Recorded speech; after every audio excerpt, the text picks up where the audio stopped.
कहते हैं कि बंटवारा किसी मुल्क की सिर्फ ज़मीन का नहीं होता, बंटवारा लोगों की भावना का भी होता है। लकीरें जो सरहदों पर खींची जाती है वो लोगों के दिलों पर भी गहरे निशान छोड़ जाती है। आज आप भारत के बंटवारे से जुड़ी कुछ ऐसी बातें जानेंगे जो पहले आपने नहीं सुनी होगी। नंबर 1, भारत के विभाजन की तारीख घोषित होने के बाद बहुत से मुसलमानों ने ये मांग की कि ताजमहल को तोड़कर पाकिस्तान ले जाना चाहिए और वहाँ फिर से इसे बनाया जाना चाहिए, क्योंकि ताजमहल आखिरकार मुसलमान बादशाह ने बनवाया था। लेकिन ये मांग कोई जोर नहीं पकड़ सकी। नंबर 2, कुछ हिंदू साधु कह रहे थे चाहे जो भी हो जाए सिंधु नदी पाकिस्तान नहीं जानी चाहिए, क्योंकि सिंध के बिना हिंद कैसा हो सकता है, क्योंकि भारत की संस्कृति सिंधु, गंगा और सरस्वती नदी के किनारे ही फली फूली है।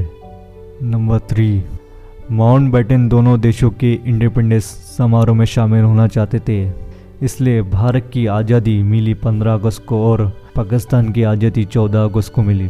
अगर दोनों देश एक ही दिन आज़ाद होते तो माउंटबेटन का दोनों देशों के समारोह में पहुंच पाना मुमकिन नहीं होता, इसलिए दोनों देश अलग अलग दिन आज़ाद हुए। नंबर 4, पाकिस्तान एक अलग देश बना था। उस वक्त उसके पास अपनी करेंसी नहीं थी। 1948 तक पाकिस्तान भारतीय नोटों पर अपनी मुहर लगाकर भारतीय करेंसी का इस्तेमाल किया करता था। 1948 के बाद पाकिस्तान में पाकिस्तान रुपीस इस्तेमाल होना शुरू हो गया था। नंबर 5, जैसे एक परिवार में 2 भाइयों का बंटवारा होता है और घर में मौजूद एक एक चीज़ का बांटा जाता है, वैसे ही भारत और पाकिस्तान के बंटवारे के दौरान ज़मीन के साथ साथ बहुत कुछ बांटा गया। सिक्के, नोट, टेबल, साइकिल, कुर्सी, टाइपराइटर, लाइब्रेरी में मौजूद किताबें को भी बांटा गया था। कुछ पाकिस्तान के हिस्से में आया और कुछ भारत के। इन बंटवारे को लेकर भी काफ़ी झगड़े हुए, क्योंकि इस्लाम में शराब को हराम मानी जाती है, इसलिए शराब को लेकर कोई बहस न हुई और शराब भारत के हिस्से में आई। नंबर 6, भारत के वायसराय के पास 12 घोड़े गाड़ियाँ थी। 6 गाड़ियाँ सोने से जड़ी थी तो 6 चांदी से जड़ी थी। दोनों देशों सोने की गाड़ियाँ चाहते थे। इस बात को लेकर काफ़ी बहस हुई कि किस देश के पास सोने की गाड़ी जाएंगे और किसके पास चांदी की। अंत में यह फैसला हुआ कि टॉस करके ये फैसला किया जाए कि सोने की गाड़ियाँ किसके पास रहेंगी, और नतीजा भारत के पक्ष में गया। नंबर 7, पाकिस्तान की पहली राजधानी कराची थी। बंटवारे के 20 साल बाद 14 अगस्त 1967 को इस्लामाबाद को पाकिस्तान की राजधानी बनाया गया। नंबर 8, अप्रैल 1948 को प्राइम मिनिस्टर नेहरू ने कुरुक्षेत्र रिफ्यूजी कैंप का दौरा किया था। ये कैंप 1 लाख लोगों के लिए बनाया गया था, लेकिन इसमें 3 गुना लोग रह रहे थे। शाम को यहाँ सरकार की तरफ से डिज्नी फिल्म दिखाई जाती थी, जिसे एक बार में 15,000 लोग देखते थे।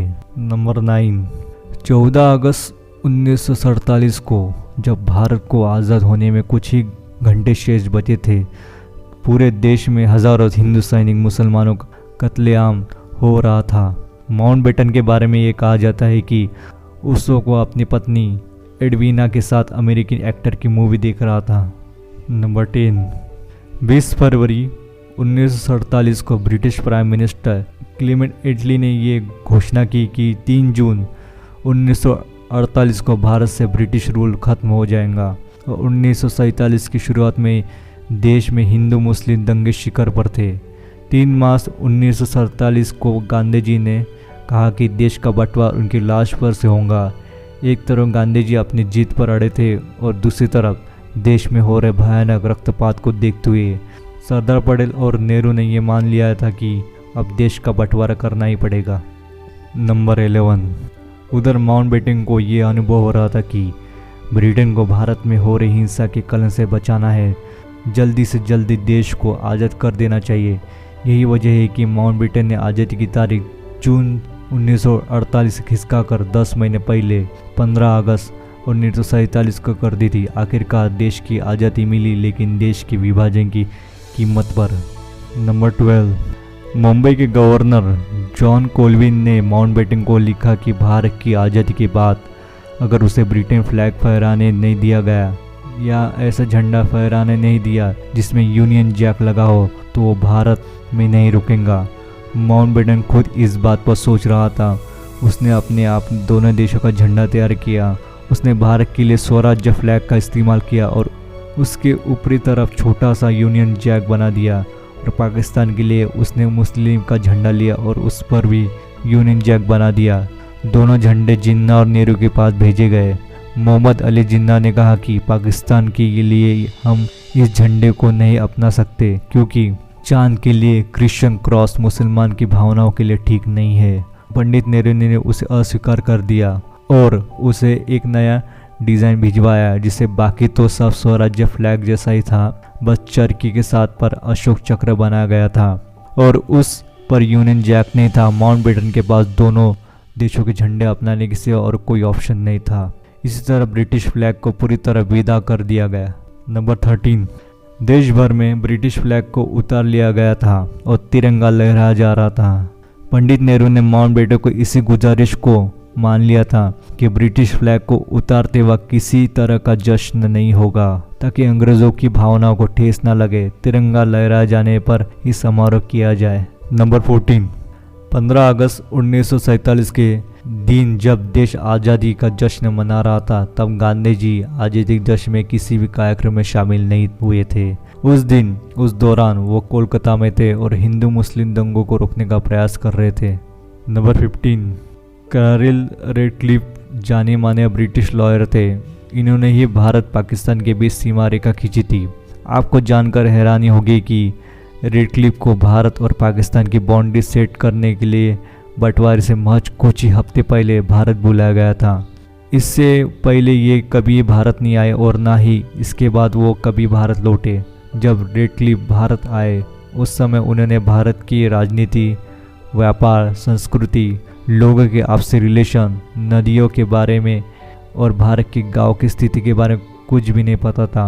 यहाँ तक कि उन्हें भारत के भूगोल की पूरी जानकारी नहीं थी। नंबर 16, रेडक्लिफ को इस तरह भारत और पाकिस्तान के बीच सीमा रेखा का तय करनी थी जिससे कि ज़्यादा से ज़्यादा मुस्लिम पाकिस्तान में रह जाए और ज़्यादा से ज़्यादा हिंदू सिख भारत में रह जाए। लेकिन रेडक्लिफ द्वारा खींची गई लकीर ने 50 लाख हिंदू और सिख को पाकिस्तान पंजाब में छोड़ दिया, 50 लाख मुसलमानों को भारतीय पंजाब में छोड़ दिया।